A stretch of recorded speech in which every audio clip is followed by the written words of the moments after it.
Kevin Brent, welcome to the Disenfranchised. How are you doing today? Brilliant. Thanks very much for inviting me, Ed. Great to be on with you. No problem at all. It's a pleasure to have you on, and I think I'm going to find this quite an interesting conversation. And I think you've got a lot to offer someone like myself in scaling up a business, of course. So if I can tap you up for some information while I've got you here, ideal. But Yeah. Be my guest, yes, as it were. fantastic. Well, look, let's start at where I always do, which is it'd be lovely to find out what your first job was. My first job, well, I guess that depends how far you go back, but the first thing I got paid for was while I was still at school, which was plucking turkeys.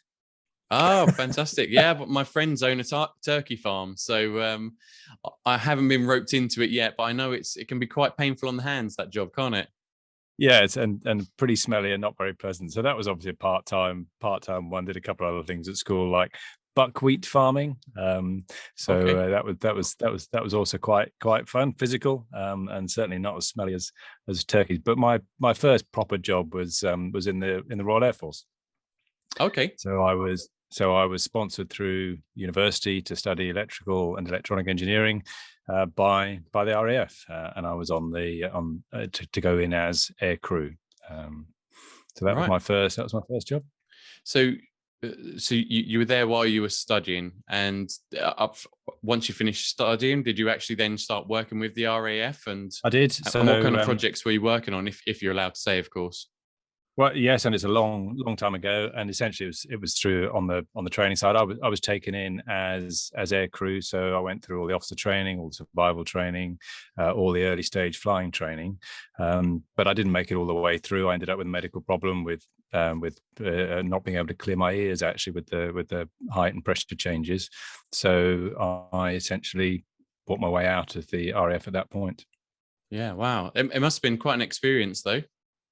Absolutely. So I got my private pilot's license before I got my driver's license. Actually, before I got my driving license. So at the age How of old were you? 17, I think. So that was through a flying scholarship at school from the cadet force. Yes, and then also obviously got hours in a number of different types of aircraft while I was doing the training, and also various air experience type flights. So yes, it was a great fun, great period. Learned a lot as well about things like leadership, and I think that probably framed a lot of my own personal leadership style. Was probably going back to the early days in the RAF. Yeah, I think a lot of people believe that people coming from the military, they've got a certain discipline about them and learn, like you say, good leadership skills, communication as well, and tend to do pretty well in business. So it's no surprise that you're now in the position that you're in. But before we move on from that, I want to find out the best plane, the most fun plane that you flew. The most fun plane. The most fun I had actually was probably in a Hawk. So the same that the red arrows fly. And Oh, that wow. was I was on an operational conversion unit at RAF Broady, and I spent a couple of weeks there, and that was great fun. We did all sorts of the Top Gun type things that you imagine people to do. And because I was only a trainee at the time, and there really for the experience, there was no pressure on me either, really. So it was just a fun time. Oh, fantastic. That must have been amazing. I'd love to get in one of those planes, but fear that my body wouldn't cope and would start Yeah. throwing up So at all the G's, maybe. well, and certainly that can be a problem for people. So that was probably the most fun in terms of the type of flying, but probably uh, the biggest experience from type of jet was flying in a Harrier, because although they're single seat, they have some trainer versions which have the two seats in there. So again, I got to experience that, which was phenomenal, actually. And there's something very strange about slowing down to a hover while you're in the air in something that you think is going to fall out the sky. So Yeah, wow. Yeah, it must be really scary, definitely. Because you always think about them hovering for takeoff and things like that, but never kind of just stop in midair to come back down again, I guess, or just hover there. It's, yeah. Wow, what an experience! But let's get back to your career, and where did it take you from there? Then after the RAF, what happened next? After that, I was looking then to get, one of my passions from early days was business. So it was certainly trying to do something significant within business, and I looked at alternatives at that point. Thought marketing would be a great route to get into in a big corporate. Marketing would be a great stepping stone. But even at those point in time, it was quite difficult to just jump straight into a marketing role. And so I took on a sales role within the pharmaceutical industry. I chose that industry as a professional sales industry, but also had my kind of career path mapped out, decided what it was I wanted to do. So I joined as a sales rep, basically in the southwest of England, and and progressed from there. Yeah, it's a route for a lot of people, isn't it, heading into sales? But again, I guess that's going to teach you a few skills along the way, right? Yes, and I think that's the thing. Everything that I've done, and I'm sure everybody's the same, really. You know, you learn things along the way. And I remember somebody said to me once, "There's a big difference between 20 between 20." Oh, I'm going to get this completely wrong at the minute, but 20 years of experience and 20 years repeated 20 times.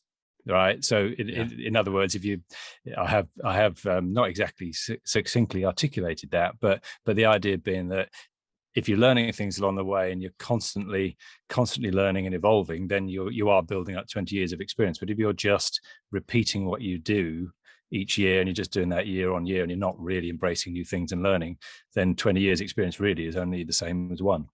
Yeah, sure. And I guess within the pharmaceutical industry, you have to keep on innovating because it's quite a cutthroat world, isn't it? Well, it is certainly once you once you get into the strategic aspects of it. When you say cutthroat, it's a very professional industry. It sometimes gets a bad name, but you have to do things really properly. It's highly regulated, and so even within the marketing department, you have to be very careful about claims that you're making. So everything has to be properly researched and evidenced. And if you're putting together any marketing materials, they have to be factual. And the consequences are really very, very severe. Everything has to be signed off by the medical director, and there are huge fines, including prison sentences if you don't actually adhere to the rules. I guess I was thinking of it from the point of view of the margins. They're all pretty low. No, they're pretty high, but there's a lot of competition, isn't there, to get that business? That's what it seemed to be from a few people that I've spoken to that have been in that industry.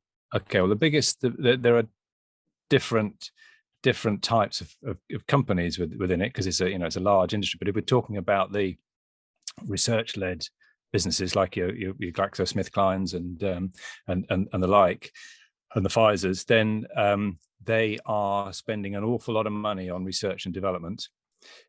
Because of the regulatory environment and the testing that's involved, it takes a long time to bring a product from the early stage development through to actually being on market. And you have a clock ticking. You have typically something like 17 years before it comes off patent. And that's when it gets cutthroat from the generics companies, because then they can copy it essentially, and they can cut the price and drive it down.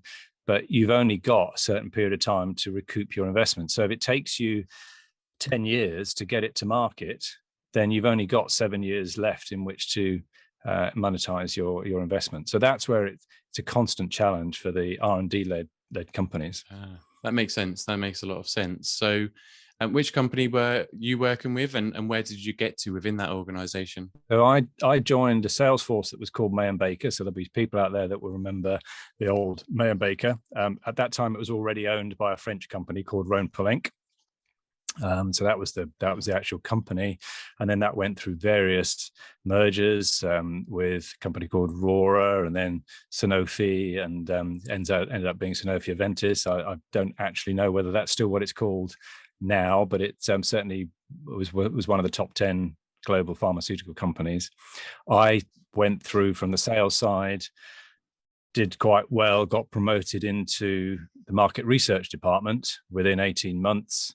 And then moved from there into new product planning, product management, group product management, and where I was reporting essentially then to the MD of the UK business, but also had a bit of an international role in terms of working with international teams for the product. So that's where I got to before deciding that if I wanted to progress any further, then I probably ought to get some general business training, because really up to that point it had been sales and marketing.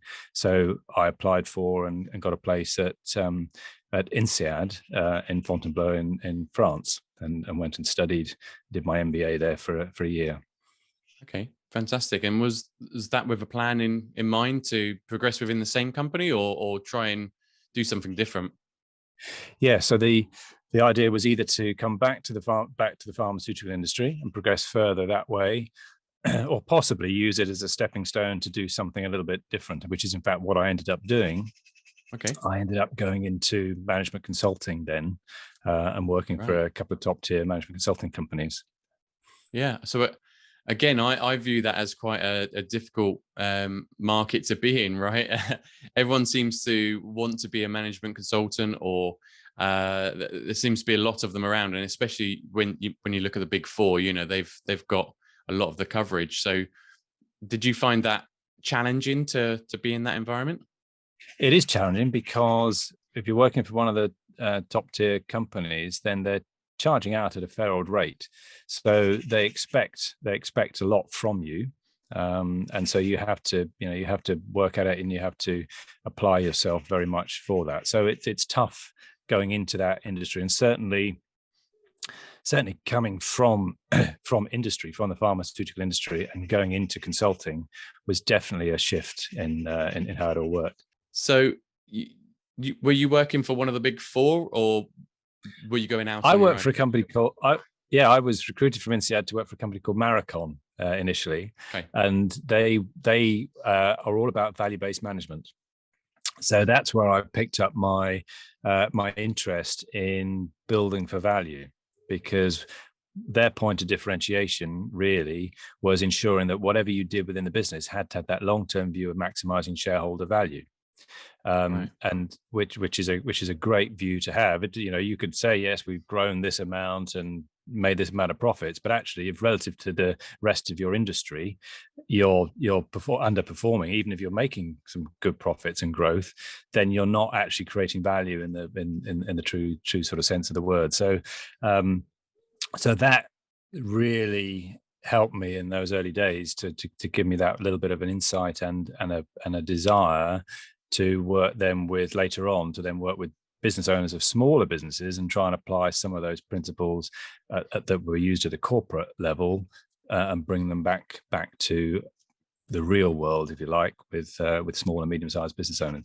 Yeah, that's interesting, because I've spoken to quite a few SMEs over the years, and when you do sort of get onto the conversation of management consultants, they do say it costs a lot of money. I get a report and then I'm kind of left to it. And lo and behold, that lovely report doesn't sort of hold out when somebody else is trying to execute it, who perhaps doesn't have the experience or acumen to be able to manage the projects properly.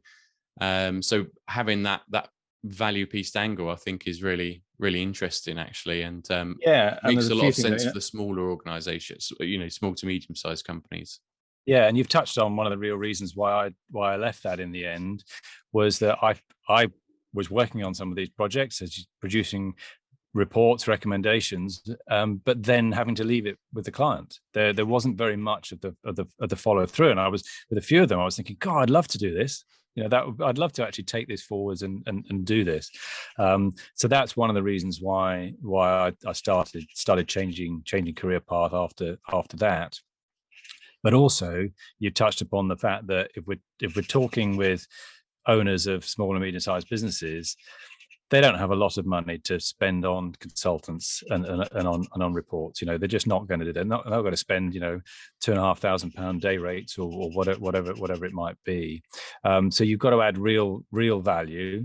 You've also, from our perspective, we've got to better do it in a way that still enables us to make a reasonable living.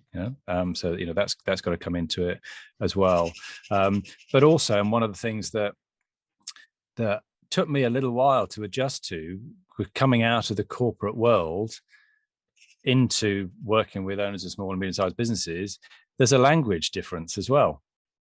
Yeah. There's all sorts of acronyms and gobbledygook, strategic speak, management speak, whatever, that you just kind of absorb, and it just becomes the language in big corporates.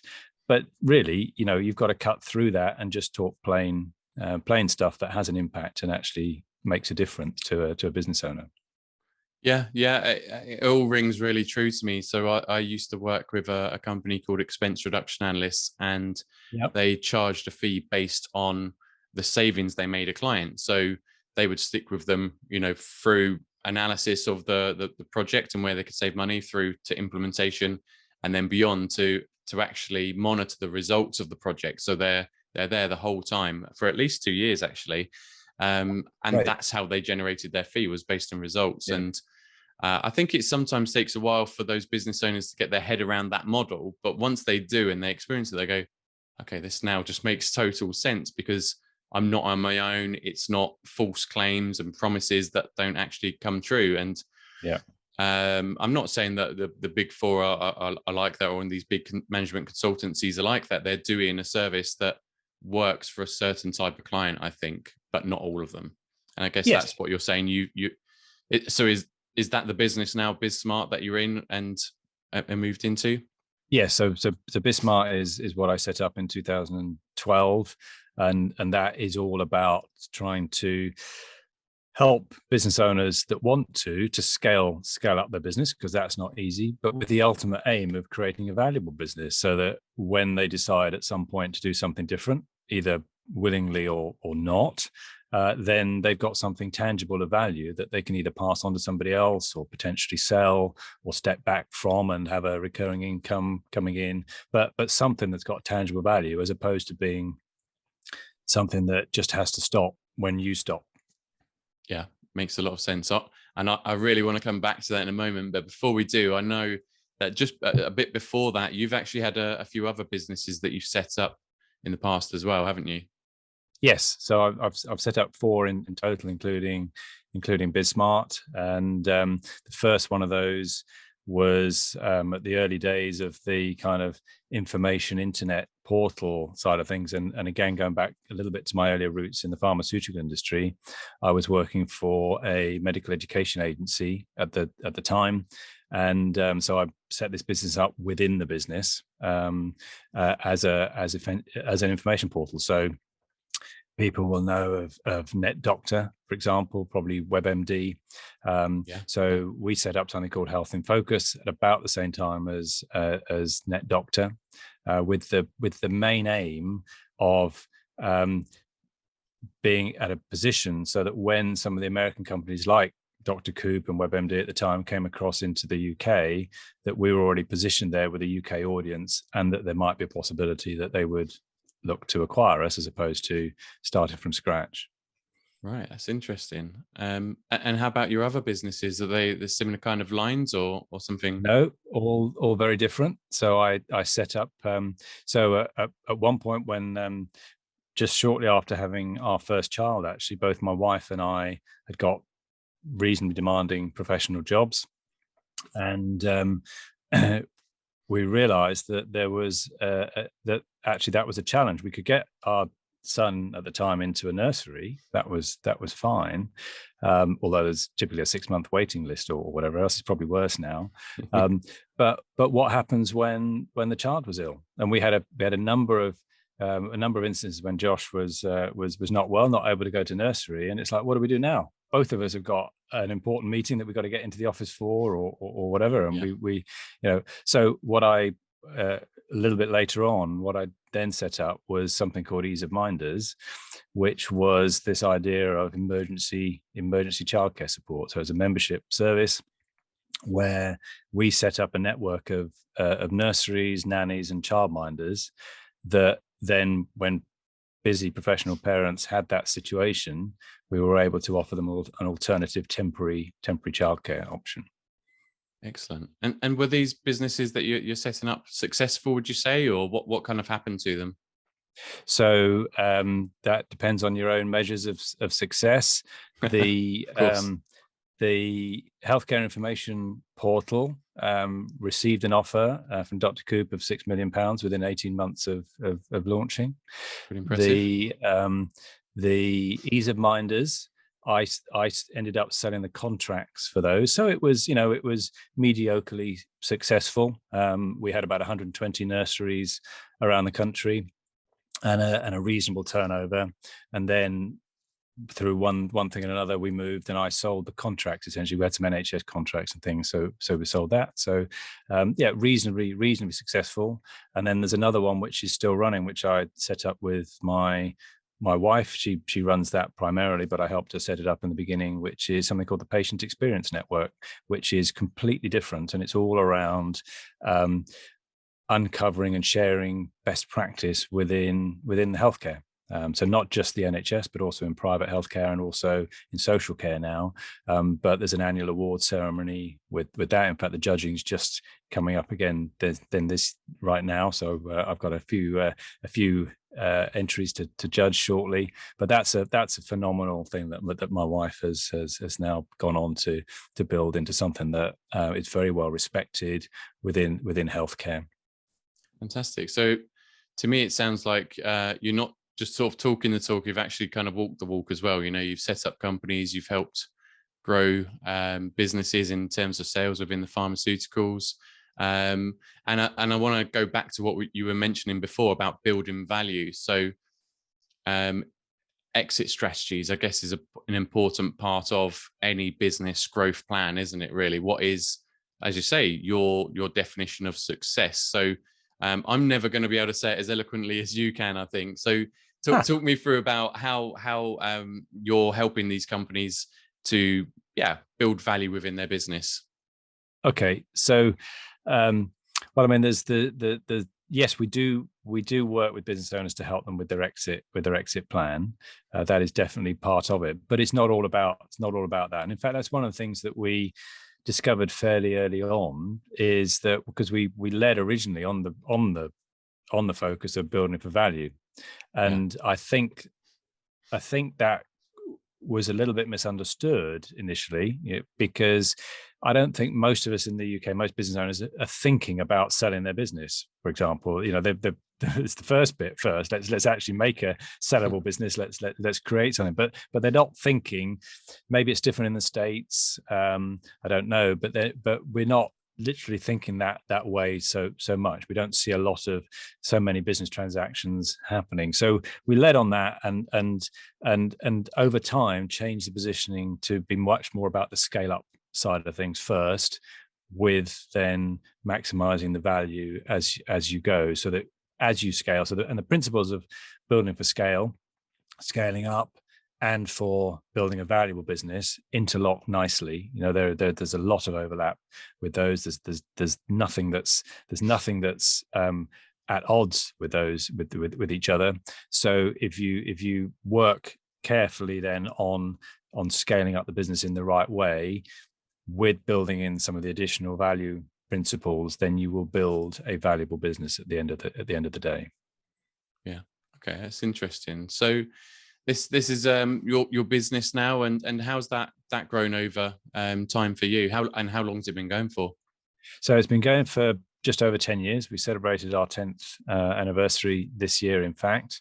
And we've been on our own scale-up journey, and it's been great. We're not a large business, but we're doing pretty well.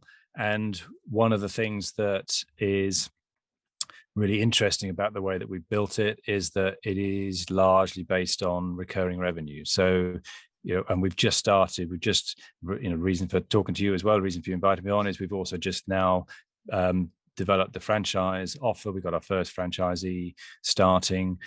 We've developed our systems to the point where I've now published a book called the Entrepreneurial ScaleUp system. So everything is there. We know it works really well. You were mentioning earlier on about some of our video testimonials that we've got on the website. We've got some great examples of businesses that we've worked with that have benefited from it. And we've honed that business model. And in fact, lockdown helped us to do that a little bit, because I was mentioning earlier on, we need to be able to provide real value, real tangible value to a business owner that works and makes a difference, that doesn't cost them the earth. So that, it's not, it's pointless in working with a small business owner and saying, we're going to charge you this huge day rate, and that's the cause that they go under, or that they've got no money left for their own pocket.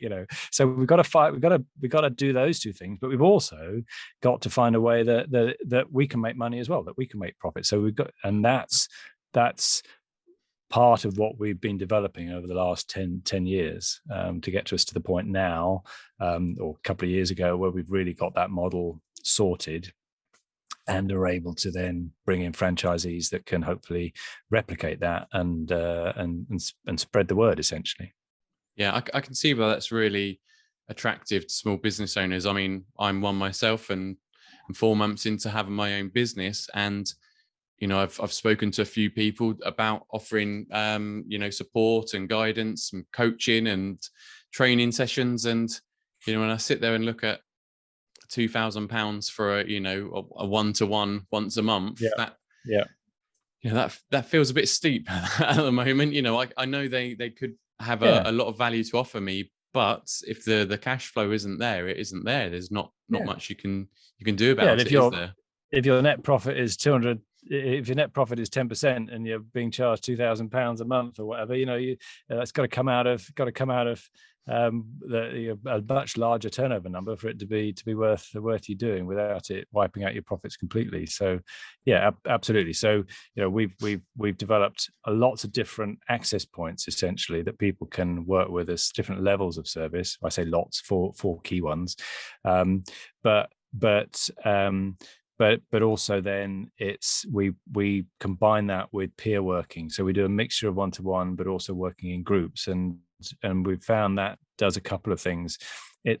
It's phenomenal, and I still, every now and then, it just still amazes me, the power of peer working. If you've not experienced it, you probably won't know what I'm talking about. But you put 6 good business owners in a room together, and you maybe overlay a theme of scaling up, and you're getting them to talk about that, but also then you're allowing them to bring challenges that they're facing, real challenges that they're facing right now. And you have 5 other business owners in the room then that can ask them questions as to, what they've tried, what they haven't tried, and bring their own experiences on that as well. Some of them will have had exactly that challenge, and they'll either have solved it and they'll have the answer, or maybe they didn't. Maybe they tried something that didn't work, and that's sometimes just as useful. But the power of that and the advice then that can come out when you combine maybe a little bit of theory, but primarily from real experience. Okay, well that's great, but actually this is what really worked in practice for me. And if they're in different industries as well, then you're just getting that different, that you're overcoming the kind of, well, that's just the way we do it in our sector, in our industry. You're being challenged on it all the time. So that works really well from that aspect. It also provides some tremendous inspiration, because everybody they're working together, and some people will have every now and then they'll have a phenomenal bit of success, or they'll have got to a different stage in the scale up journey, and that's kind of like giving a bit of inspiration. Oh, well, if they can, maybe they can do it, then maybe I can do that as well. So there's lots of advantage of the peer working.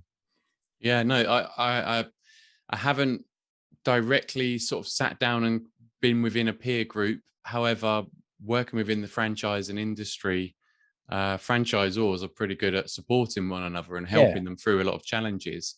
But also I've seen it within franchise networks as well, which I think is a really interesting kind of thing to think about for somebody who's maybe looking at buying into a franchise license. Like perhaps within your organization, I'm sure as it starts to grow, there's going to be an opportunity for franchise owners to share stories, help each other, and overcome those challenges. So I think actually there's a few different levels of it within your organization you're going to find as you spend more and more time in the franchising side of things. But it's interesting. I've not kind of thought about joining these peer groups myself directly yet, but something to consider for sure. But before we sort of move on, I wondered, what's your definition of an SME? Because before we were recording this, we had a brief conversation, and my definition was slightly different to yours. So let's hear your version. Yeah. Do you know what? I hate the whole set of definitions that the public sector have they've come up with, whether it's Bayes or the government or whoever or the European Union that have come up with, because they go micro, small, and medium. And micro, their definition of micro is less than 10 employees. Now, you could have 9 employees and you could have a turnover, might be million pound turnover. Yeah. I don't know about you, but if I managed to do that, I don't want to be called a micro. That just feels, that's just not right, is it? Not really, no. So our definition, the kind of businesses that we work with, we would more term them as owner-managed, owner-led businesses. So where the owner is still essentially the one that is driving the business forward. He may have got to the point where he's got a senior leadership team, but the owner is very much involved within the business, and that can span quite a range. But certainly, we would typically work with businesses that have got 3 or more employees, and certainly up to 30. And we have a few that are larger than that. But we don't really tend to work. The strict definition of an SME includes a number of things, but includes up to 250 employees. We don't typically go quite that far with the support that we do, because really what's driving us is we're trying to help business owners that want to scale up to scale up. And one of the stats that really hit me early on was that less than 1% of businesses in this country have more than 50 employees. Now that's kind of okay. Well, that's interesting, but less than, or about 4% of business owners get beyond the 9 employees. So that means 96% of businesses in this country have 9 or fewer employees. And we have lots of support around for the big guys. We've already talked about the Big Four and the strategic management consultancies. Yeah. They can get the support, they can afford to pay for it, they can get great support at that level. There's also quite a lot of support around for companies that have been identified as being the stars, that they're already, they're on a real rapid scale up journey, and there's support around for those. But there's less support for the business owners that have got something about them. They could be capable of doing it. They've got a business that could be capable of scaling and being, reaching at least another couple of steps on what we would call the scale up journey, but they don't quite know how to do it, or they haven't got the confidence to do it. And that's where we want to be. So we essentially want to create more scale ups, which by and large means changing the needle on that 96% and on the less than 1%. That's where we tend to work. And also because of the peer network aspect of it, that's one of the real advantages of our model, is that you're getting in. It's almost like having 5 other non-executive directors working with you on your business. Well, if you've got 250 employees and a senior leadership team, you've probably got some NEDs. You might have some external advisory boards already. So there's less, although all the systems and all of the scale up journey principles apply equally well at that level. When you overlay with the peer network, then that added value really comes in that sweet spot of sort of 3 to 30, maybe up to 50 sort of type employees. Yeah, sure. And it can be a lonely place, can't it, for the owner-led business owners, because they've got some staff that are going to bring skill sets, but they perhaps don't want to speak to them about every aspect of their business and all the challenges they have, because they've got to lead them and show that they know what they're doing and are confident about where the business is heading. So having that support from other people is, I think, really important. And yes, I take it these sessions are hosted by yourself or your franchisees as you grow your network. Yes, so we have a number of advisors already that are part of the BizSmart team. So yes, we would host those. We facilitate those, and but it's not our role within those smart board sessions to constantly be telling people what we think is the answer. It's not that at all. It's about teasing some of the answers out from the others in there, as well as then maybe overlaying some of the principles and other things that we're thinking of. But actually, our main role then is around facilitating and chairing those meetings and being great chairs than it is about being the expert in the room. Okay, so in building this business, then what are some of the main challenges you've faced personally to build BizSmart? Yeah, so I think the first and just talking about the ScaleUp journey, the first is that sort of trying to actually get the fit right, get the positioning right in what we're doing and the business model, and that took a little bit of time. We were quite fortunate early on in that we hit the ground running by winning a public sector contract. Okay. And that gave us a guaranteed income essentially for the first couple of years. But of course, even back then was well aware that would come to an end. So we had to have an underlying model, and that's what we've spent the years developing, really, because we have been very successful at winning public sector contracts, which are great. But you can't guarantee you're going to win the next one. So we've built that model around the recurring revenue, which is well, I guess one of the key challenges that we had. And in fact, even though we were working towards that, we saw a significant dip in our turnover from year 2 when that contract did come to an end, and there happened to be about a 6-month or maybe even 9-month, if I recall, gap because the public sector funding had run out. So it wasn't as if we weren't winning the next tenders; there just weren't any tenders coming out.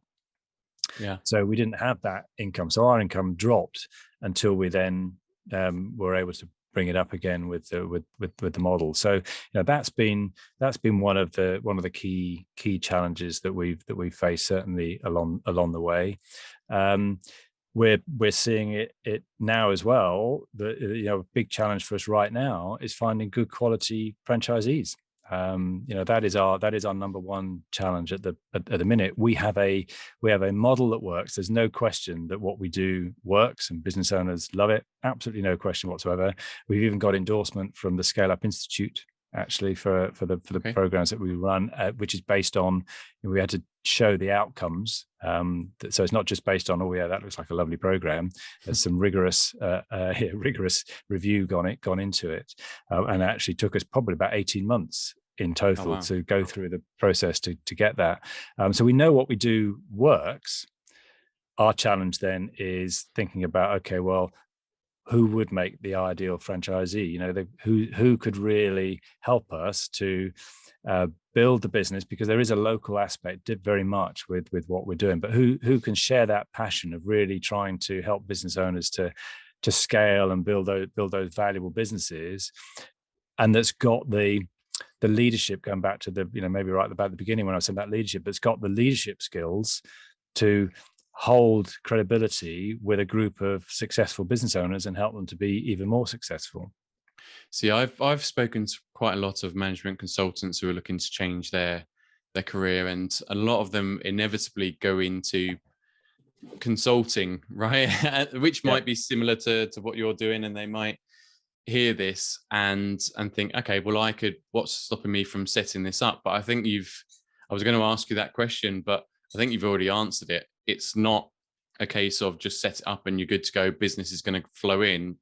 Actually, what you've got there is a business that's been honed over 10 years. It's taken 18 months of that to get your ScaleUp approval, and you've got the branding and marketing around it, and what challenges to expect and how to overcome them. And I think that's the thing for me. That's the big differentiator between going it on your own and having somebody there to support you. I think when you join a franchise network, you've got, somebody who's been there and done it, but also that peer support in some ways with other franchisees around you as well. So yes, I think that's really important. So what would you describe as your ideal franchisee then? Okay, well, if I can just pick up on a point you just made as well. Well, first with that, we do we do with our existing advisors already have a monthly session, which is a bit like our own mini smart board. We call them smart boards as peer groups, where we are supporting each other, and we're looking at what is the theme for the month. So we always have a monthly theme that we're working with our clients on. So we're educating ourselves as well as sharing best practice all the time as we go. But if you go back to those challenges, first of all, finding a consistent stream of on-profile leads or clients is a real challenge, and that's something that we've worked hard to address. Developing recurring income, so you've got that base of income that doesn't go up and down every month. So by the time you finish working with a client, and then you've got this gap before you find the next one. Retaining clients over an extended period of time and having a model to do that. That's a challenge, and that's one that we've cracked with our smart boards. I started the first one back in 2013, and I've still got 5 of the original 6 people are part of that board. So they've stayed with it for what's that now? 9 years essentially. Yeah, wow. So providing value over that extended period, that's a challenge for anybody in this sector, and that's something that we've definitely cracked. And combine that with the business model that we were talking about, so that you're providing exceptional impact to the business owner, but isn't costing them a fortune, but yet enabling us to make a decent living out of it as well. And then there's something else which always used to worry me when I was working as a consultant, is that constant fear of thinking, they're paying me quite a lot of money, or they're paying my company quite a lot of money for me to be. I better have something really clever to say. So you've got that anxiety, that worry. What are we going to cover each session that we're going to do? Well, we've addressed that such that that's all mapped out. That's there. And again, because of and we've got the armory to deal with anything that comes up that might be off of that as well. So there's hardly any stress on us delivering these programs. But I don't wake up in a sweat in the middle of the night thinking, what am I going to do with that client in the morning? And so it takes away a lot of the typical stresses and challenges that if we call them a consultant or business advisor, that's we're more in that business advisor mentoring type role than we are as a consultant, really. Then it takes away a lot of the typical challenges if you were trying to do it on your own. Yeah, it's really interesting. Again, that those peaks and troughs in earnings, you used to see that all the time. It's good while the market's good, or good whilst you've got one project, but then what you're not doing while you're working on the project is developing the next client. Exactly. And so this up and down kind of stream of income happens, and people can work with that and survive. But if you can develop a recurring model, that's a lot better, definitely. Yeah. So it makes sense. But so you asked me before I went off on a tangent on that. You asked me what do we look for in a franchisee, prospective franchisee. The biggest thing is leadership. It's not necessarily their business acumen. It's so somebody that's been in the forces. We talked about my background in the forces, but somebody that's used to being in charge, but essentially holding the respect, that can have that credibility to hold the respect of a group of intelligent, clever people in their own right, business owners. That's paramount and key. So they need to have demonstrated some aspect of leadership in their career. We can teach the details of the business support side of things, but they need to have a passion for it. They need to like the business of doing business, if you like. And for me, it's almost like a strategy game. It's like one of these one of these long running games with lots of different aspects to it. I see business a bit like that. And I think our first franchisee, Granger, I think is the same. And he's constantly reading. He's always updating his knowledge, and he's got that passion for the business of doing business, as it were. So those two things I think are absolutely key. It should go without saying that they need to have high value system and all of those, or be trustworthy, all of those good things. But have that desire for passion for business, and that they want to create something themselves that is their own business. I think if we marry all those things together, then that's the kind of person that we're looking for. Fantastic. Well, I'm going to wish you all the best on finding those people. I know they can be difficult to come by at times, but I'm sure if somebody is listening to this, then they're going to like the idea of having a structure and a model to follow, rather than trying to create all this on their own. And it's tough, definitely. But I'm going to move on now to my kind of free stock questions, which is always going to start off with I'd like to find out if you have any funny, strange, or weird stories from your career that you're happy to share with us. I've got a couple. I got one about how not to get a job with Mars, which was, remember I was saying, came at the Air Force and went for a sales job. Well, the first sales job I went for was with Mars. And it was about going around to the retail outlets, to the shops basically, and checking where the Mars bars were displayed and making them prominent and taking an order. So I essentially said to the guy in the interview, okay, so I understand that that's part of the job. What else is there to the job? And he went, that is the job. That is it. Yeah. so didn't get that one. There was another one where, after doing my MBA, I went to Philips, and they're based in Eindhoven. People listening may know that. And I asked one of we had a chance to talk to some of the people that had been recruited before from the school I went to. And I asked one of them, what's great about working at Eindhoven? And the response was, you can get to lots of interesting places quite easily from Eindhoven. Yeah. You know what? That's what I say about this town that I live in now, Ashford. It's great to get to London, to the coast, everywhere. Yeah. It's not a good sign, is it, of the place itself? Not really. So there's a couple of stories, and then I suppose the most recent one, most relevant recently, just mildly amusing. We talk about all your clever marketing ways and things, and our way of trying to get franchisees. Well, we were running a program. Granger was on one of our programs. At the time, he was a director in an engineering company, and he just loved what we were doing so much. And he asked the advisor, he literally said, I don't suppose you got any jobs going? I'd love to do this. It's, funny you should say that. We're just about to launch our franchise offer. So that Granger landed in our laps, which was excellent, obviously, for us. I think that's a really good sign of the service. Again, going back to expense reduction analysts, we had that quite often. It'd be the clients that actually ended up becoming the franchisees, because one of the franchisees said to me, I sat here and I looked at the amount that I was helping to save the business, and the consultants were doing to save the business. So we were working together on this project.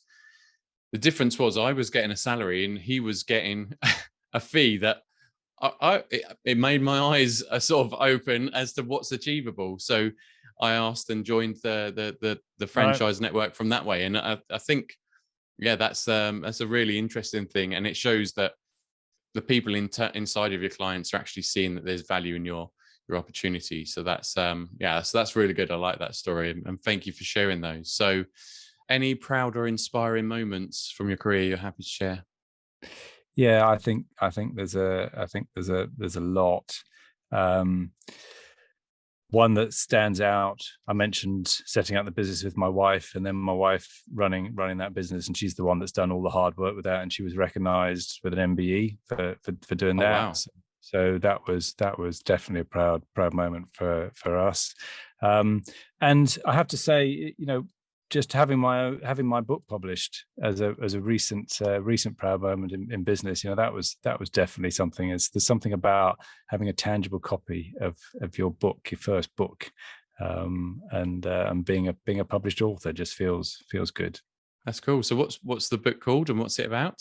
So the book is called The Entrepreneurial ScaleUp System, and that's what it looks like. Yeah, excellent. So how to overcome the challenges of achieving a seven-figure business success. And you can see there how we talk about the ScaleUp journey a little bit, really. So we talk about it as being a series of stepping stones rather than this idea of just some sort of straight line or wiggly line growth. It's actually, we've got to get from one stepping stone to the next.